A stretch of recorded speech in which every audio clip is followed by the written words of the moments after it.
बात करेंगे बिहार की। बिहार में शरद यादव की अपनी एक छवि थी और वो काफ़ी कद्दावर संघर्षपूर्ण नेता माने जाते थे और उनकी पुण्यतिथि बड़े ही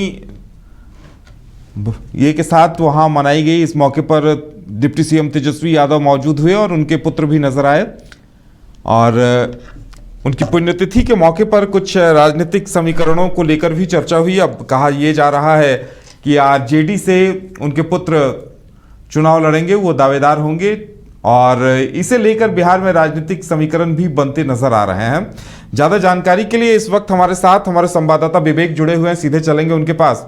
विवेक, जिस तरह से आज शरद यादव की पुण्यतिथि में डिप्टी सीएम तेजस्वी यादव से लेकर कई नेता कार्यकर्ता नजर आए और कहीं न कहीं ये नए आने वाले राजनीतिक समीकरण की ओर भी एक इशारा करते हुए नजर आए हैं, तो क्या लगता है आने वाले दिनों में क्या तस्वीर दिखाई देगी? जी बिल्कुल, बिहार की राजनीतिक में अगर जो कही जाए तो जातीय समीकरण की राजनीतिक जरूर देखने को मिलता है। और ऐसे में जो शरद यादव हैं, शरद यादव जो एक कही जाए तो समाजवादी नेता रहे हैं, वो अगर जेपी मूवमेंट की बात कर लिया तो जो जेपी मूवमेंट में वो जेल में बंद थे, उसके बाद भी उन्होंने चुनाव लड़ा था मध्य प्रदेश के लोकसभा क्षेत्र से, वहाँ से चुनाव लड़ा था। उसके बाद वो जेपी के कहने पर वहाँ से चुनाव लड़ा था। उसके बाद जो कही जाए तो बिहार में वो अपनी राजनीतिक तलाश और बिहार के मधेपुरा से लगातार 7 बार वो लोकसभा तक पहुंचे। उसके साथ साथ बता दें कि जेडीयू के अध्यक्ष रहे हैं जो शरद यादव हैं। ऐसे में शरद यादव के आज पहली पुण्यतिथि था। उस पहली पुण्यतिथि के मौके पर राष्ट्रीय जनता दल के प्रदेश कार्यालय में पुण्यतिथि मनाई गई और इसके साथ साथ जो उनके जो बेटे थे वो उनके बेटे शामिल हुए। अगर बात कर लिया तो पिछले अगर विधानसभा के पे नज़र डाली जाए तो 2020 के विधानसभा के चुनाव के समय, तो उस समय जो शरद यादव की जो पार्टी थी एलजेडी पार्टी, वो एलजेडी पार्टी आरजेडी में विलय कर दिए थे शरद यादव। और उस समय शरद यादव के जो कई जो कार्यकर्ता थे जो उनको आरजेडी के सैंपल पर उनको सीट मिला था। और ऐसे में जो उनकी जो बेटी थी सुभाषिनी यादव बिहारीगंज के विधानसभा क्षेत्र से वहाँ से चुनाव लड़ी थी। अभाग्यवश के वहाँ से चुनाव हार गई, लेकिन जो कही जाए तो उनके जो बेटे हैं अब उनको बेटे को लेकर बिहार में चले कि उनके बेटे जो हैं उनके जो वारिस हैं वो मधेपुरा सीट पर फिर से चुनाव लड़ेंगे। यानी कि अभी इस बार जो 2024 का लोकसभा चुनाव होना है उस चुनाव में वो भी अपनी किस्मत आजमाएंगे।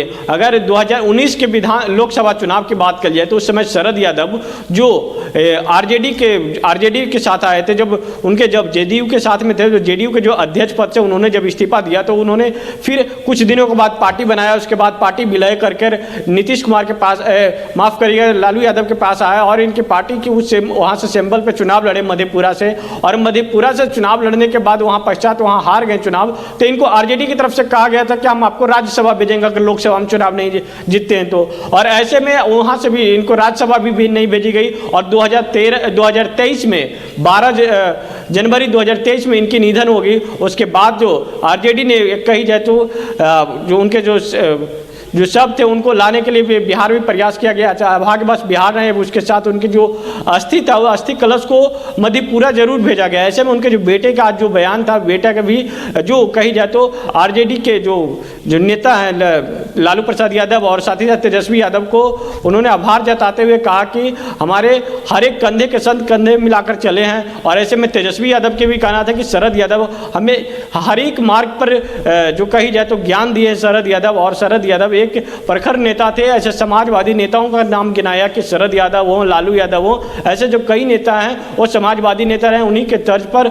आने वाला जो लोकसभा का जो चुनाव होगा उस लोकसभा का चुनाव में मोदी को परास्त करना है। देखना होगा कि इस बार क्या जो मधेपुरा सीट जो रहेगा, क्या मधेपुरा सीट से आरजेडी वो क्या शरद यादव को बेटे को वहां से कैंडिडेट बनाती है, देखना होगा जी उदय।